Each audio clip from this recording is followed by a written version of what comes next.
Per fer aquest entrepà de Halloween he agafat 2 llesques de pa i li he ficat formatge per dins. Després li he posat un altre formatge per aquí sobre, li he fet els ulls amb xoriço, la boca amb espetec d'aquest i el nas, les orelles i el cabell amb pernil. Per fer aquest fantasma i aquesta calavera necessitem fondant blanc, negre i després, pa de motlle. Hem posat el pa de motlle, l'hem tallat en rodona i hem posat un sobre l'altre. L'hem cobert tot amb el fondant i hem decorat amb l'altre fondant de l'altre color.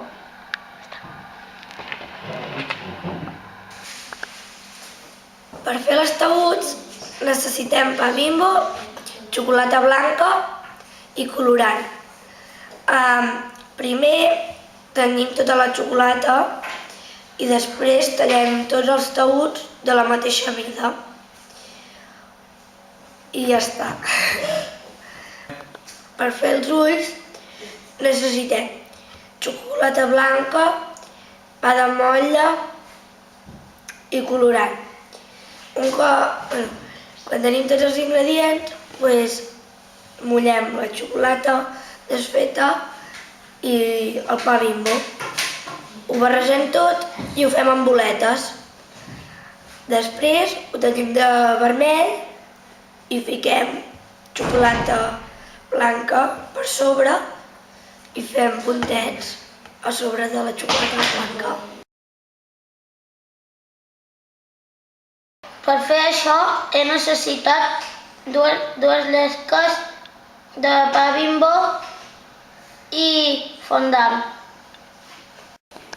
Primer he agafat una llesca de pa Bimbo i l'he untat de marmelada i després l'altra l'he untat de mantega. Ho he cobert amb fondant blanc i ho he pintat amb rotulador comestible. L'aranya l'he fet amb fondant.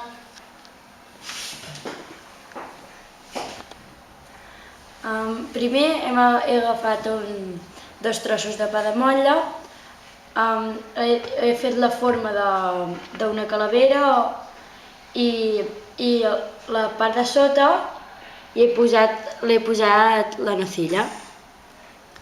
I la part de dalt li he dibuixat els forats dels ulls, el nas i la boca.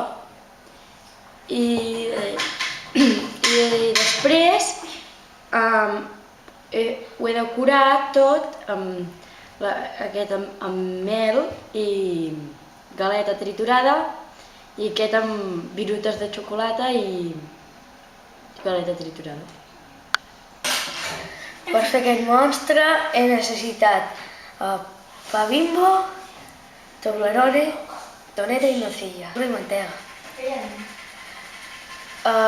Primer he fet la base amb 3 llesques de pa de motlle i he untat mantega i després li he posat sucre i he fet els ulls amb Toblerone, blanc i negre i la boca també. I el nas li he fet de donete amb marmelada de tomàquet.